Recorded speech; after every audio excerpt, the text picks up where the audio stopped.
Hello, welcome to CrossCurrents, produced by the City of Fort Collins in cooperation with the Larimer County League of Women Voters. I'm Barbara Rutstein, the moderator for today's program. Our topic is Standardized School Achievement Tests. Are they doing their job? For many of us who do not have children in school or who are not involved in teaching students, the conflict and discussions about testing and their value are a bit of a mystery. We may remember taking standardized tests in school, but we don't remember how often we took the tests and what happened with the results. Did we prepare a lot? Were we nervous? Did the teacher do anything differently after the results were tallied? Did they reflect on our grades? Did our parents know the results? Our program today will focus on current testing and try to determine how the tests hope to improve the education of current students and if they have any effect on improving student achievement. On my right is Charlie McNamee, a fourth grade teacher at Werner Elementary School. On his right is David McKibbin, a retired professor of history. On his right is Cathy Kipp, a parent and school board member. And on her right is Anson MacKinney, a Poudre High School senior. On his right is Johan van Nieuwenhuizen, assessment coordinator at the Poudre School District. Welcome to all of you and to our viewing and studio audiences. To begin our discussion, let's explore the purposes of standardized testing.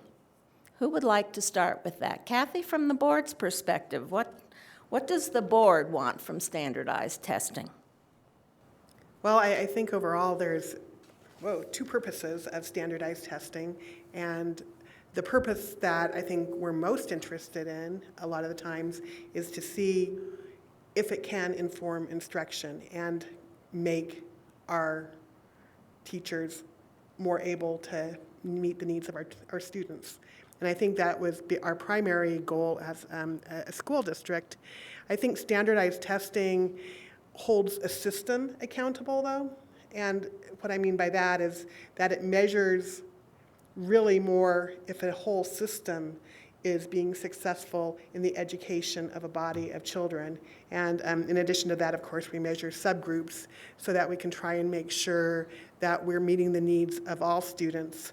And by subgroups, I mean we typically look at, and Johan can correct me if I'm mistaken, but we'll have our integrated services or our special needs children. We'll have perhaps our at-risk children who are from more economically challenged circumstances, and perhaps our minority populations. And I believe those are the primary subgroups we measure.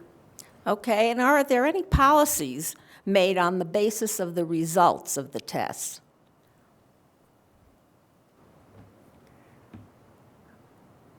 So there aren't really board policies that we make based on the results of the test. We just have a board that is interested in making sure that we achieve results for all children. And the way the board works is if there are specific policies that affect the direct instruction of children, those are set by the superintendent, because we kind of divide those two things in the way we do our governance in our school district. Okay, Johan, as the assessment coordinator, what do you see the purpose? I would like to add to what Cathy said. We use assessments really to inform the system. And so we're looking for feedback about how effective we are in addressing the academic standards that our students are exposed to and what they need to master before they graduate.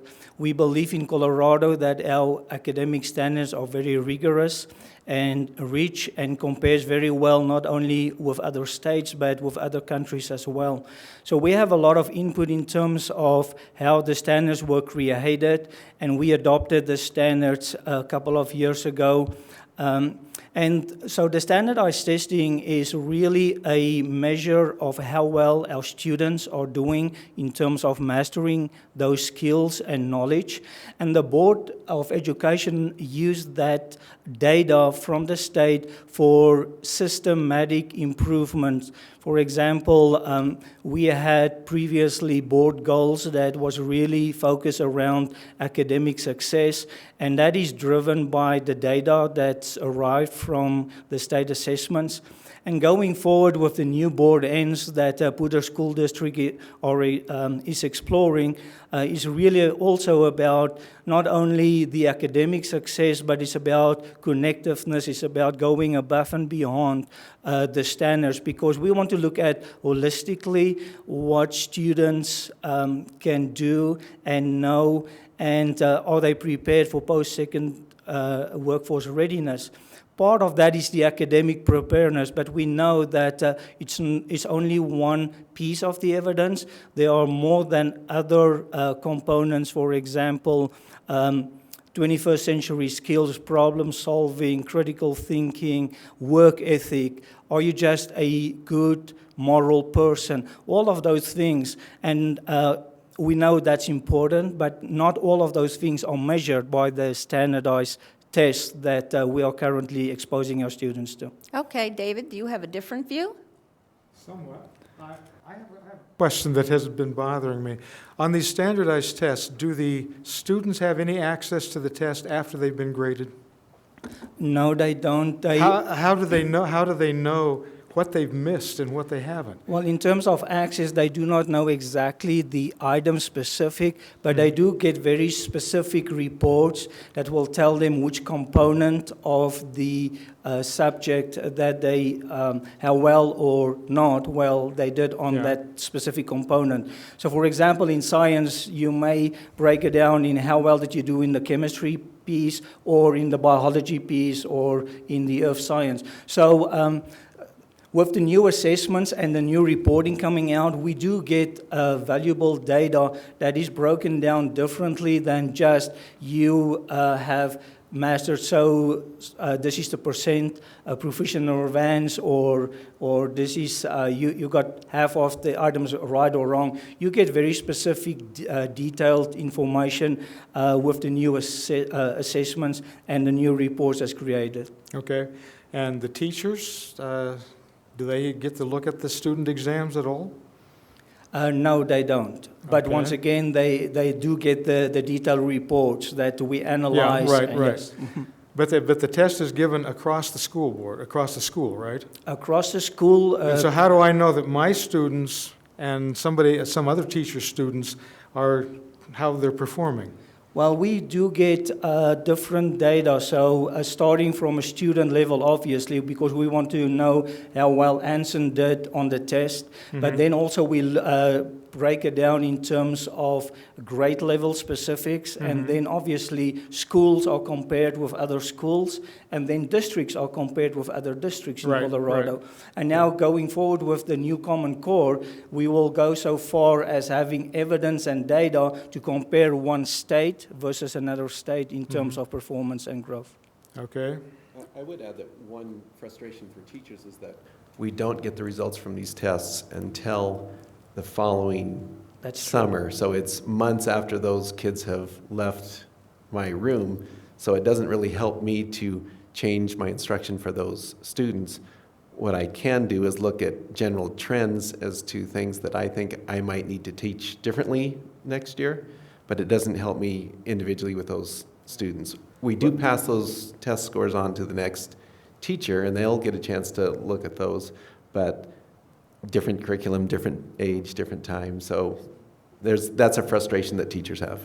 Well, that's what bothered me about it, is that when I taught, I would give a test, and I would take it home, and over the weekend I would grade it. I would know exactly how each student did, what they missed, what they were weak in, what they were strong in, and I could then work from there on improving each student rather than my whole class. You know, I never looked at my exams as a whole class and thought, well, what can I do to raise my class level?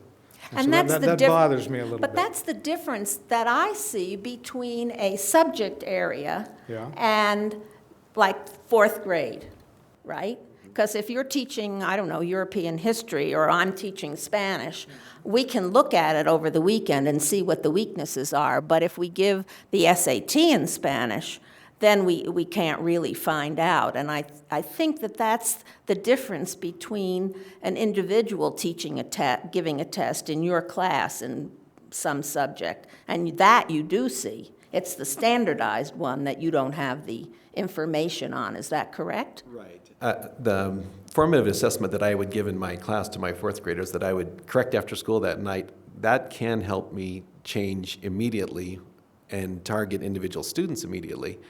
The standardized test that everyone in the state gives and everyone in the district gives doesn't work as well, in my opinion, for that individual instruction for a student. It gives me general trends, but not individual results. Yeah. Okay, Anson, now you're the one who's taking all these tests and have been for maybe not 12 years, but 9, let's say, start in third grade. What's your assessment? I think, to talk about the trends and how you can use the data, even in, the confined regions like, chemistry or earth science, I think that implies that every student is taking these with the intention of doing as well as they possibly can.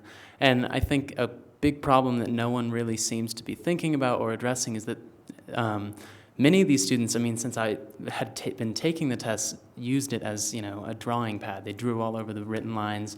There's no investment for the student to do well on these tests. It's purely for, statistical data. So what are we getting from it? Because it's certainly not to improve our specific strengths. Because if we're being measured in something that we haven't taken, for example, there was a physics question I noticed on the test, and I haven't taken a physics class in high school, and I noticed people that I talked to someone who hadn't taken a chemistry class, and that was heavily tested on the CMAS, and I think that to measure something like that and to use those broad sweeping, these tests that measure across many different subjects and disciplines, and to have no weight in the student's education, or to have it mean nothing to the student in their personal improvement, is an incredibly flawed way to go about testing and to go about improving the class. Are you talking about high school tests now?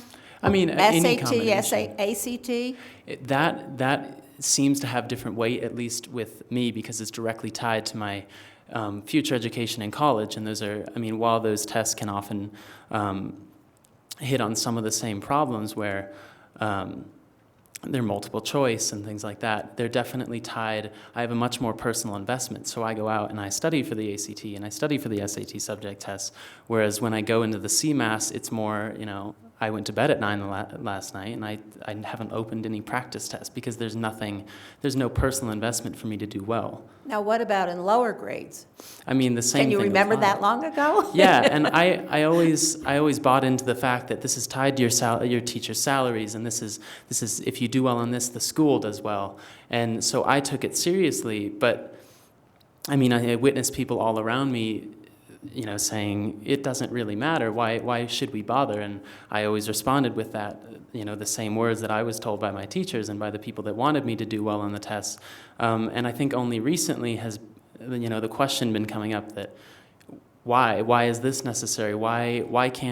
How is this test representative of what my teachers are teaching me? When, my teacher, I used the U.S. history example in 8th grade that, the goal of the class wasn't to memorize facts and dates. It was to learn how to take notes and how to respond to, significant amount of reading, and how to retain some of that reading long enough to contribute to a class discussion. They were the study lessons that, the studying, and those are the lessons I took away from it, not the facts. Okay. I would have to agree that what he said is really important. I am lucky that I teach fourth graders, because they want to please and they want to do well for me. For them, getting put into the math class or section that they would like to be in next year is motivation for them. But it doesn't take long before those students realize that these tests have no bearing on what college they get into or anything like that. So their motivation is zero, and like you said, there are some kids that won't even show up to take them, or they'll not take them seriously. And I have a problem with the teacher being evaluated on the performance when a great number of those students know that it doesn't matter to them and they don't care to do their best on it. Okay, so now let's get into how many tests are we talking about in a year? That's one thing that I would like to know. Everyone talks about tests. I remember the Iowa Achievement Test, 50, 60 years ago. And I don't know, we did it, I think, once a year. Are we talking about multiple tests now?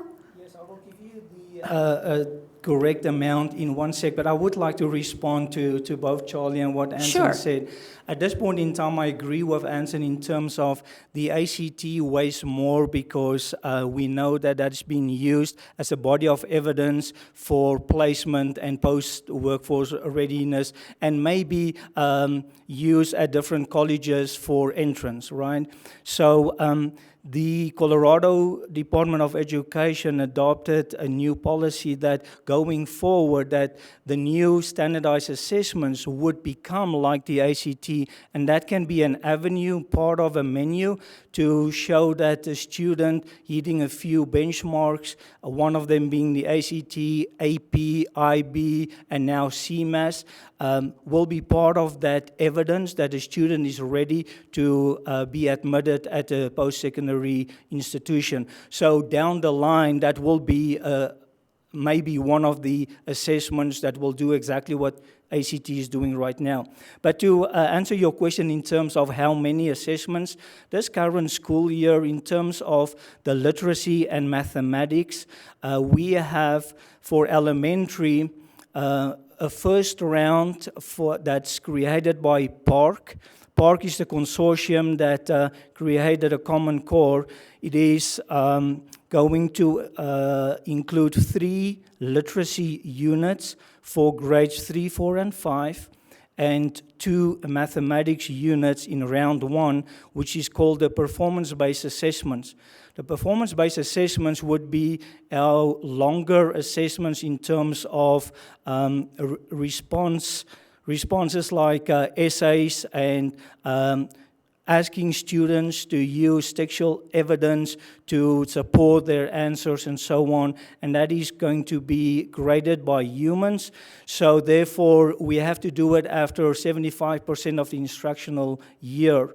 So that would be round 1. Then round 2, in this year, starting in March, that will be round 1. And so our 3rd through 11th graders will expose to 3 literacy and 2 mathematic units or parts of a test. Okay. Then we will have an end of year PARC-created literacy and math assessments, which I call round 2.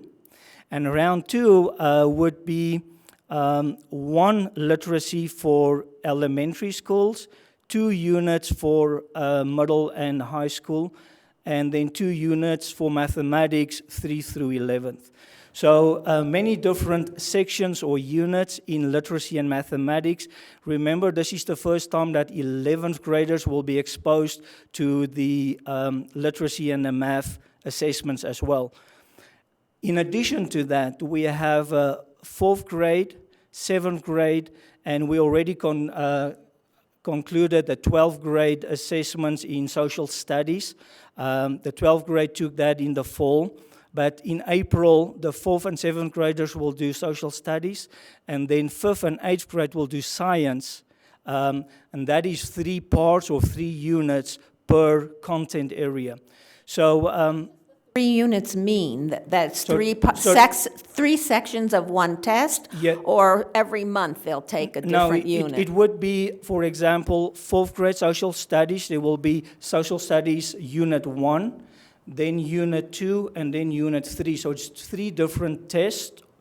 That's part of the social studies assessment All in 1 year or 1 month? in 1 year.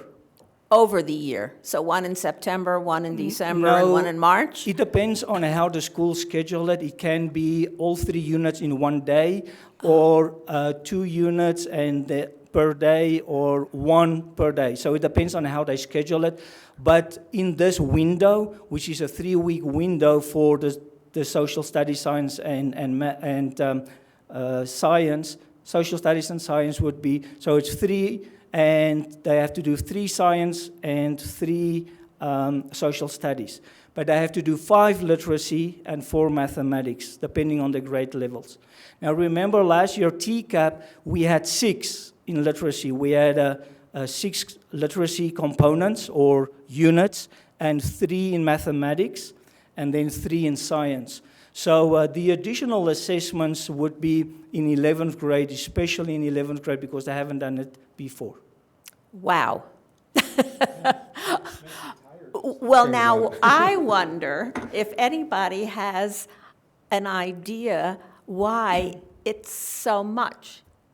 Can you do this in one test? I'm not a testing expert, but it seems to me that that is a bit much. Well, I think a lot of people have recognized at this point it's a lot, it's too much, and that's why right now there are debates going on both nationally and in states and in districts. So what we have to recognize is that, and I think Johan can tell you that we actually had the testing calendar in our board packet the other week, and it shows that there's like 1 week or maybe 2 weeks during the year where there's not a testing window open somewhere in the district, because we start testing, the little kids at the beginning of the year with, our kindergartners and so forth, and then we have other windows open. And so this most recent round that we had this last fall, which you probably read about in the newspapers, where we had our seniors taking science and social studies tests, that was a big issue. I have 2 11th graders who weren't scheduled to take the test. However, it impacts all kids at a high school when those kids are having to take a test. So for 3 days, my children went to school at 11:40 in the morning, so that the other kids could be tested 90 minutes per day each on science and social studies. So that's 4.5 hours of testing of science and 4.5 hours of testing of social studies. And we impact 4 grade levels of classes because they can't hold classes in the high school while those other tests are going on, because you have classrooms that have kids with multiple grades in them. You can't let some kids get ahead of the others. You've also got most of the teachers in the building are engaged in proctoring the test or in some form of working with the testing. So it's a really large endeavor to do this. So the school shuts itself down basically while you're giving the tests. That's a very large issue, especially when you get into schools such as middle school and high school that have multi-grade tests. Or even if you look at some of our small mountain schools where they have teachers that share grade levels, right? So if you have a 4th and 5th grade teacher, I don't know exactly how they handle it up there, but anytime you're impacting multiple grade levels, it does become a larger issue. And so I think, statewide we had definitely less than the 95% participation that is that the Colorado Department of Education asks us to have, and that may have ramifications, but it's one of the issues with those tests is that those were definitely not going to impact these students, period, at all. And it was a new thing, and I think what has happened now is that sort of set up a tripwire. It was the straw that broke the camel's back. It means that now we have a lot of people questioning if they should come and take tests in the spring. And so I think our board has taken a position, we don't want to throw out the baby with the bathwater. We don't want to get rid of all testing.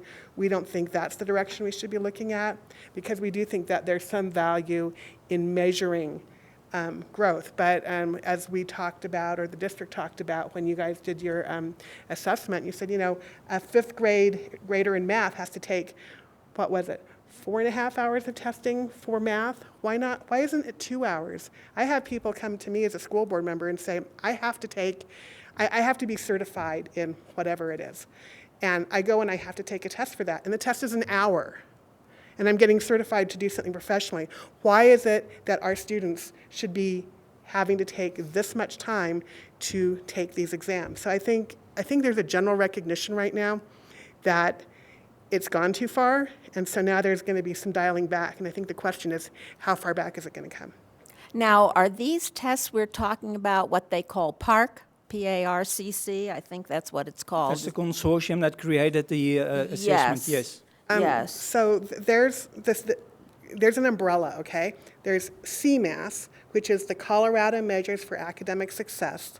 Colorado Measures for Academic Success includes PARCC, which the PARCC is the Math and English Language Arts assessments. It also includes the Colorado-created assessments for Science and Social Studies. So all of this is now under that umbrella. You used to have TCAP and CCAP, Right. CSAP, yeah, which was just the Math and English Language Arts part. Does that Okay, help? now what does this mean for a teacher? How much time do you spend on either getting ready for tests or giving pre-tests, or how does this impact your classroom in fourth grade? Well, we need to do a lot of preparation for this, and not only are we preparing the students by teaching the curriculum, because our curriculum matches very well with the standards. The adopted curriculum from the district does a nice job of that. So I feel as a teacher that if I'm teaching what the curriculum that's been approved by the board is, I'm on the right track. What I do more in terms of preparation for my students is to teach them how to take that test in terms of being familiar with the format of the test. When these were on the CSAP and TCAP, it was as simple with that age of kid of showing them how to take it with the multiple choice and filling in the bubbles correctly and how to use, test strategies, for example. With the movement to the new format that's all on computers, we're spending a great deal of time showing them how to use the software or the programs itself. We have to spend time how to use the computer because it's not the same computer that my kids have access to during the day. Poudre School District is lucky. Our great citizens did a wonderful thing for us by passing the bond and giving us money for technology. But even with the money that we've gotten through the technology,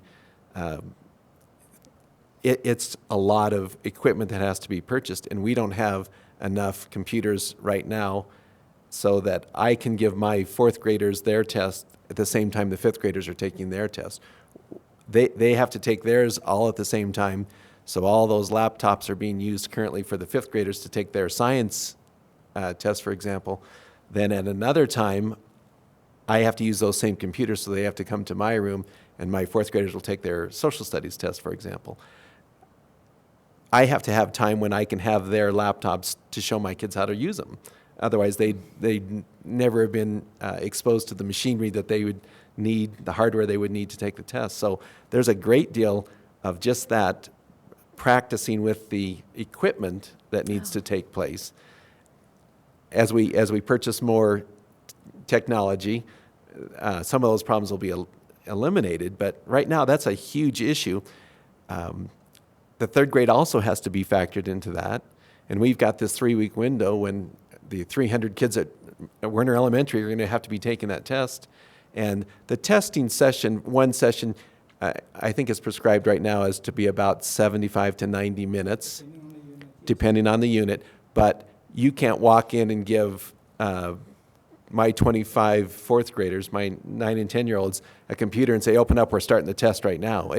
It takes a long time just to get that set up and get everybody logged on correctly, and hopefully that the network's allowing all this to happen.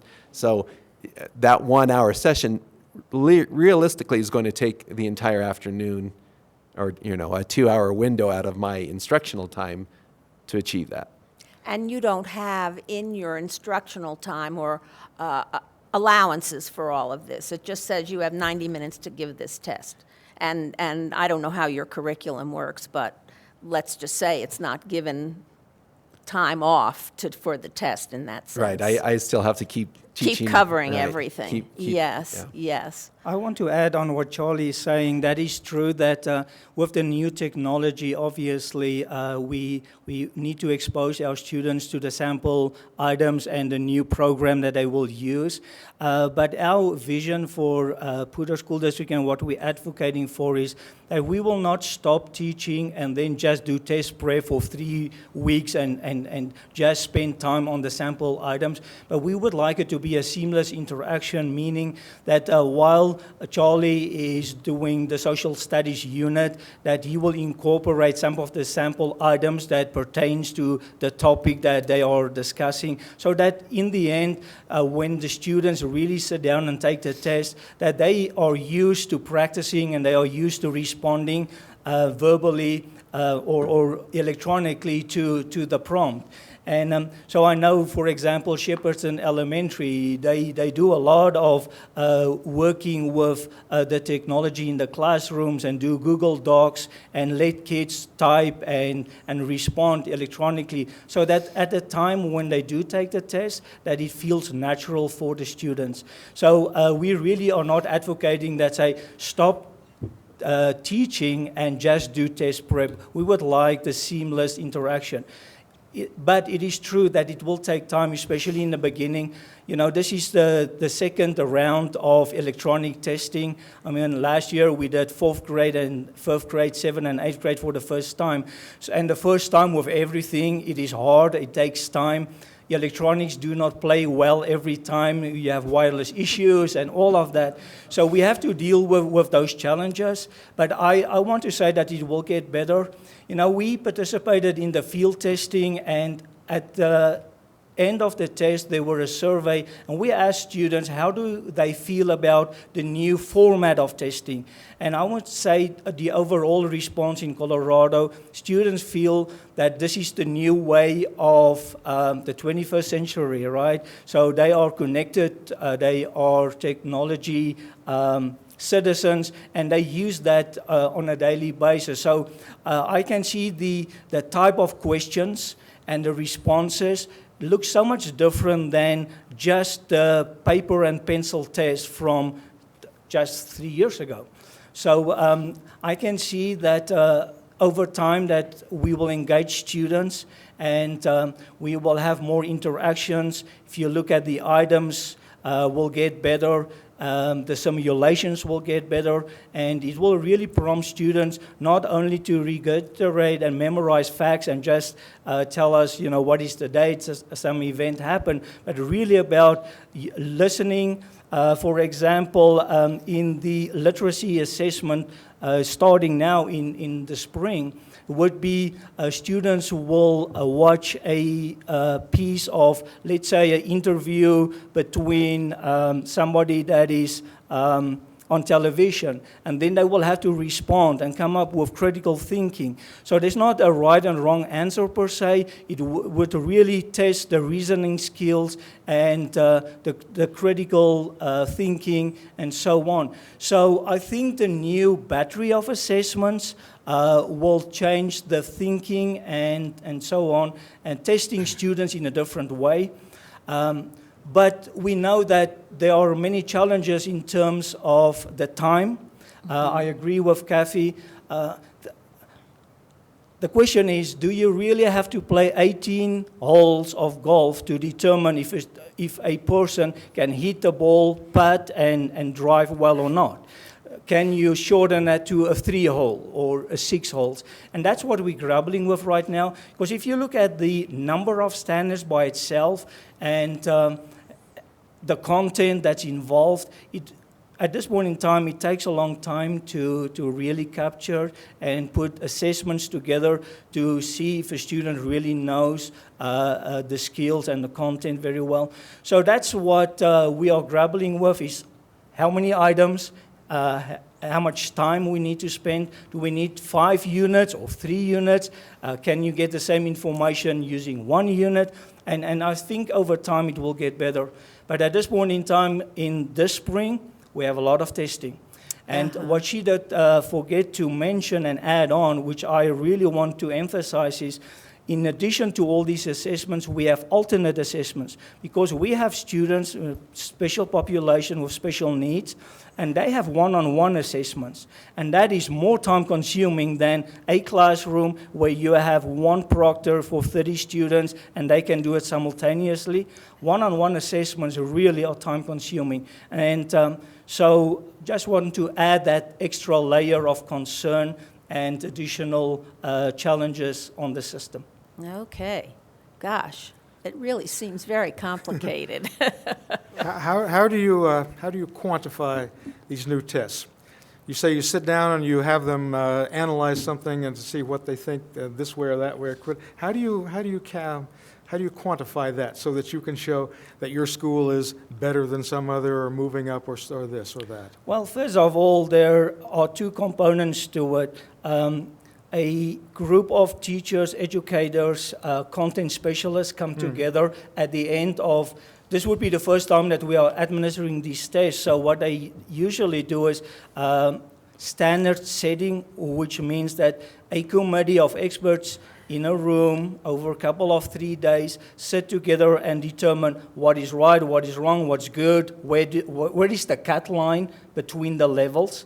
That's one piece of it. And then also in terms of the literacy and the longer response questions, you have benchmarking. So they take the items, they have a group of experts to determine what is the right response. Is it a 3 out of a 4? Is it a 4 out of a 4? Is it a 1 out of a 4?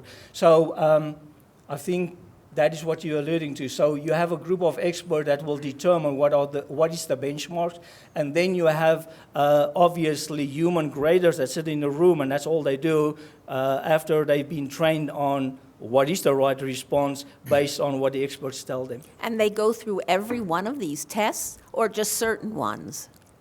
Well, the standard setting is a difference. So that's when they look at the responses, and then they determine what is the levels, what is advanced, what is proficient, what is unsatisfactory, and approaching. That's the old terminology. New terminology would be what is distinguished, what is a strong command, what is a limited command, and what's a moderate command. Just meaning, does the student show a distinguished command of the content?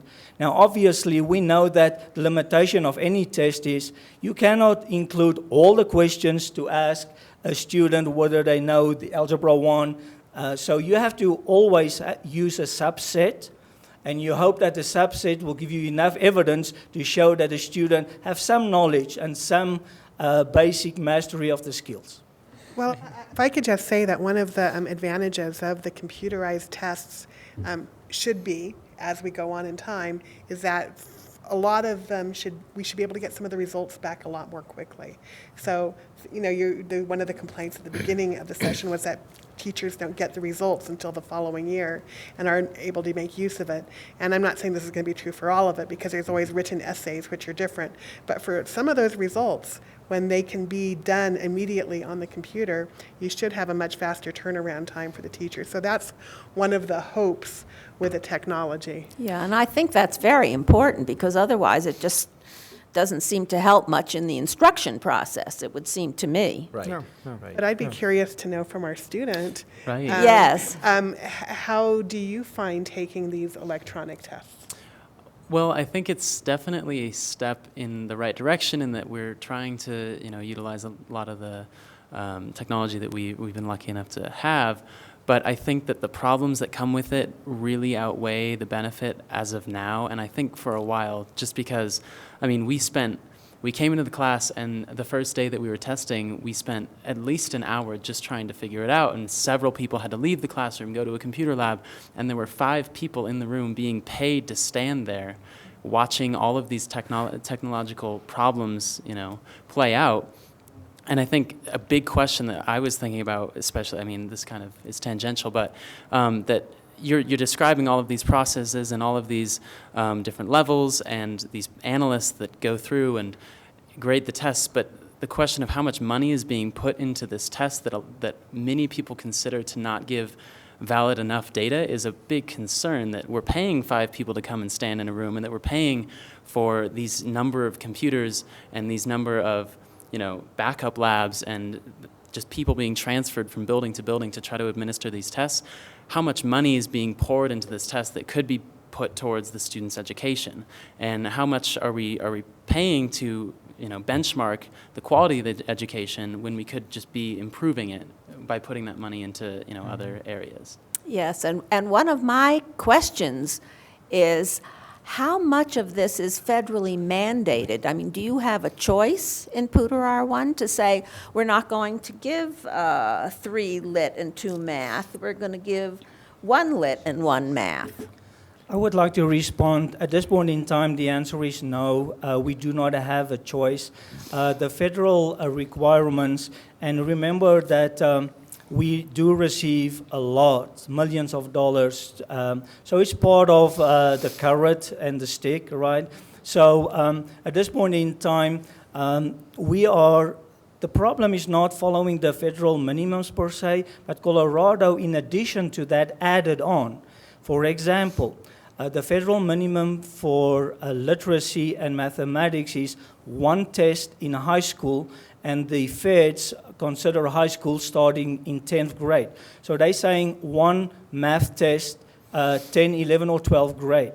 Colorado said, no, let's do it in 9th grade, 10th grade, and 11th grade. So that is where the rub is, going beyond, above and beyond the federal minimums. Another example would be the social studies. That's not part of federal requirements at all.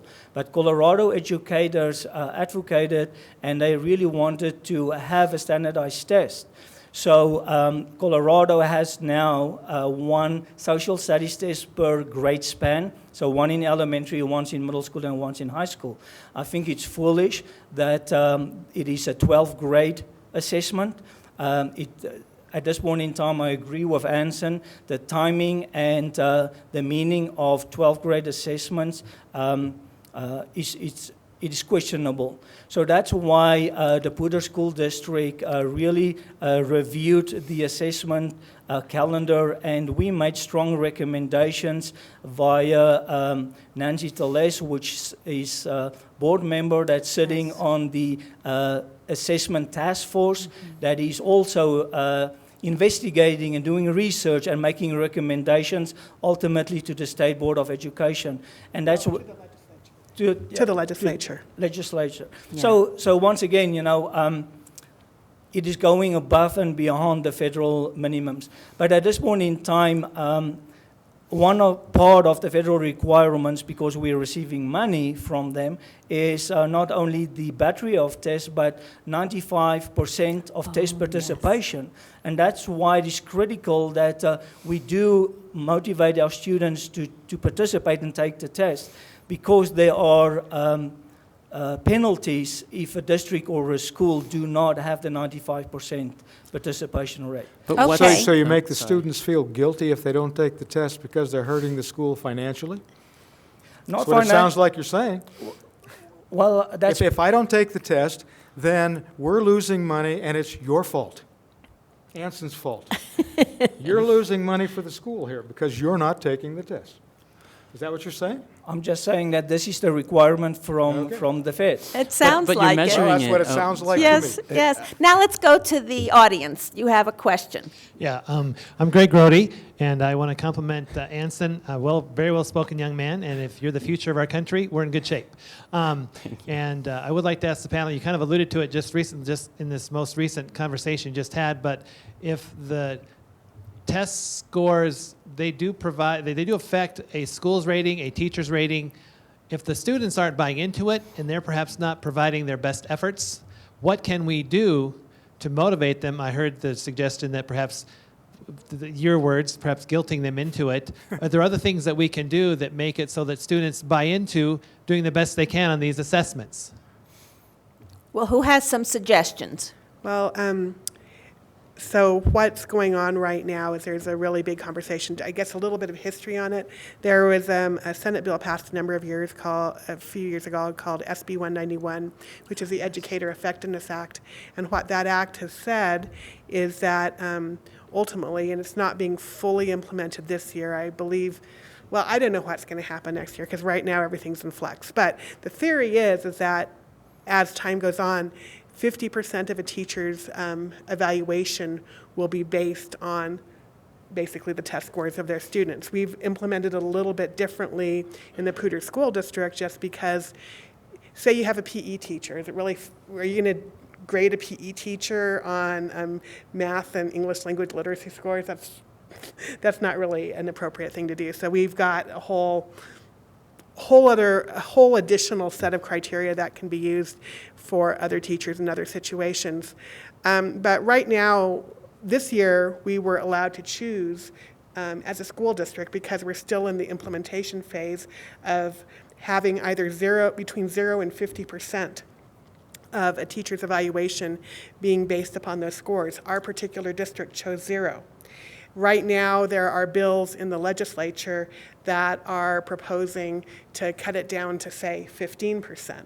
So I really don't know what's going to happen next year. Right now, we're in a huge state of flux because there's a lot of kickback right now on the testing and on using the testing to measure teachers. So contact your legislator. And if you'd like to get involved in the school board's advocacy efforts, we would certainly welcome your help, and we would love student help on that too. I think all teachers want to be held to a standard, and they want to do a good job, but we have so little control over so much of this test that it really offends me that I'm being evaluated on something that I have so little control over. I'd like to make a comment on that, too. Being a history teacher for many, many years, I went and found, and I took the high school American history test, just to see. And when I Recently? What? Recently? Yeah, myself. Okay. Yeah, after all these years of college and everything. And when I got these results back, I had missed several of them. And I thought, wait a minute. And I went back and I looked at the questions that I had missed, and the reason I had counted them wrong is because my particular interpretation of that question was different than what their interpretation was. And I started thinking, if I'm being evaluated on this test and I'm teaching this to my kids, they're going to get them wrong for the same reason, and I'm going to be called a bad teacher. And some of the ones that I got wrong were because I thought their interpretation of the historical event was wrong. Uh-huh, yeah. And that the answer that I had was right. Yes, So I thought, if I'm being evaluated on this, what's going to happen here if I am presenting this to my students? Right.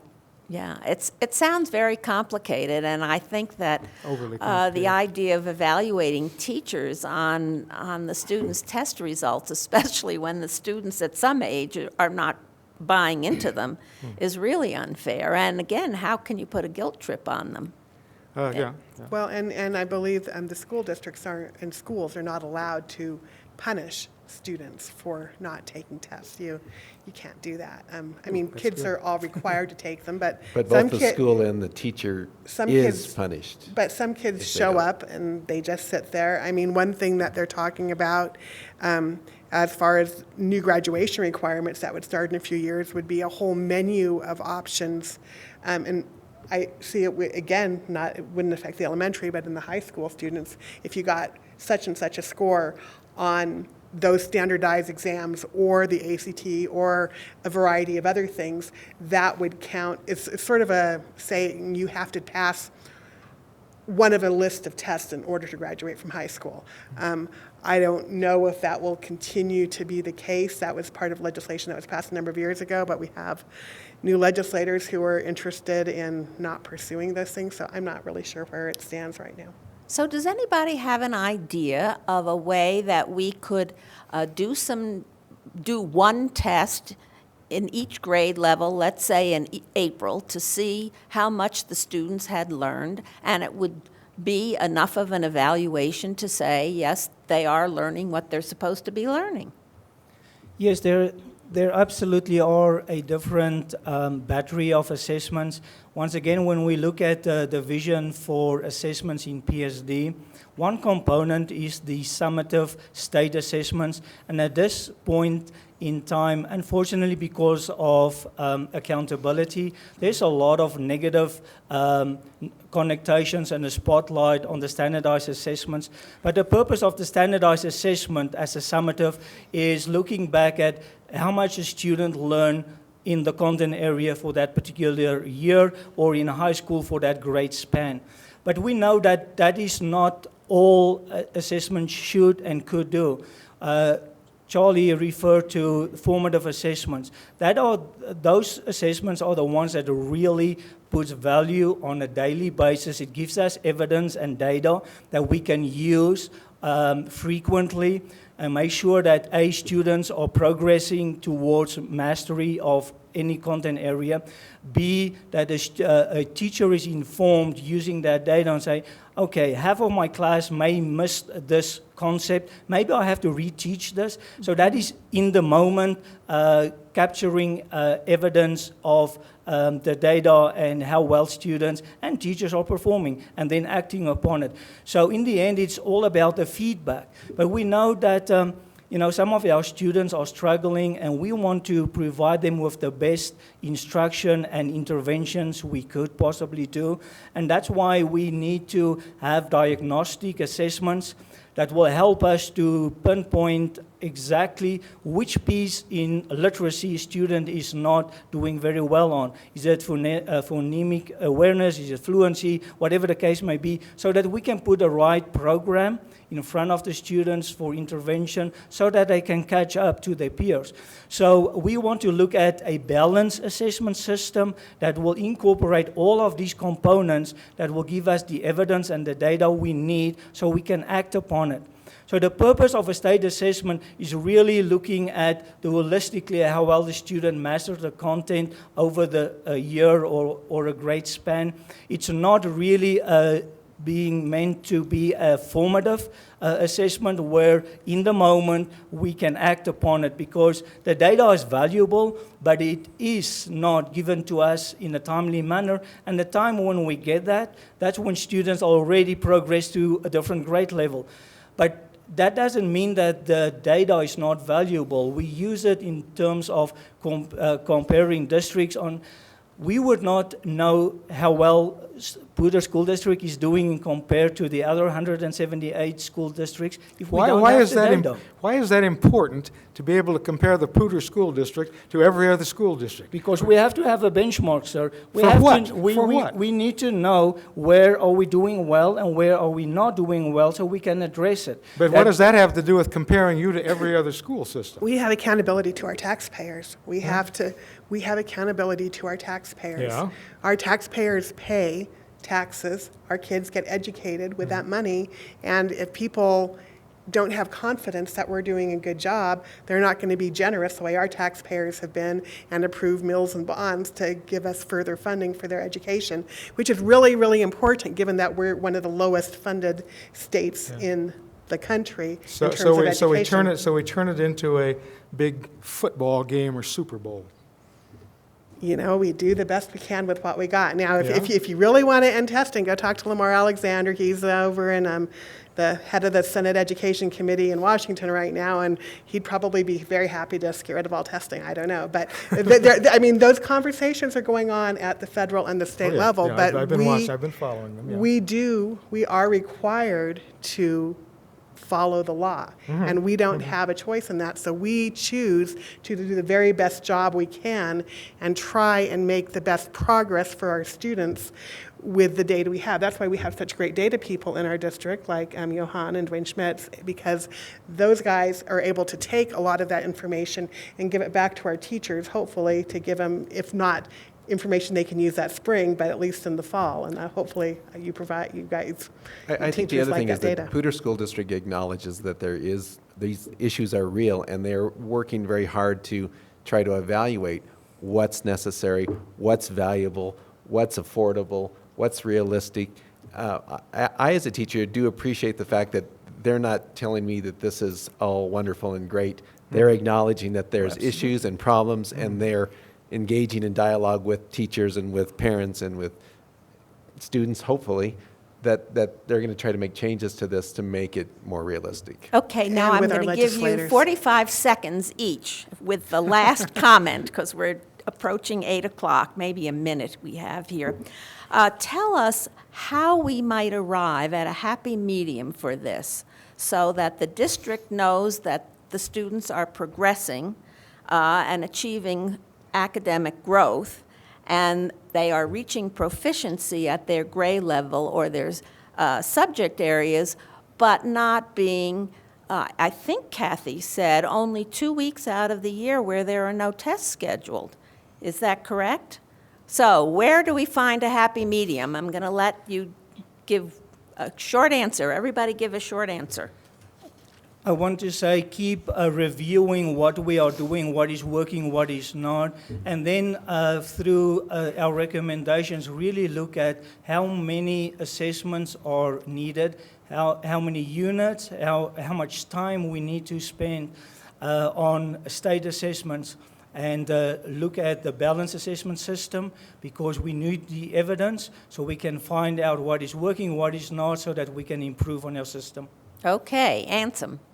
I think one way is to at least make it significantly more important to the students, and that doesn't necessarily come with a threat of not graduating or dumping it on top of another list of tests, but maybe taking the data from the tests that we already take, that we already value, and using that as benchmark for the student investment in tests and the student investment in working hard to see an end goal, because that's what I see in the tests like the ACT and SAT. They're flawed tests, but they represent how much input a student is willing to put into a test to see the results that they want.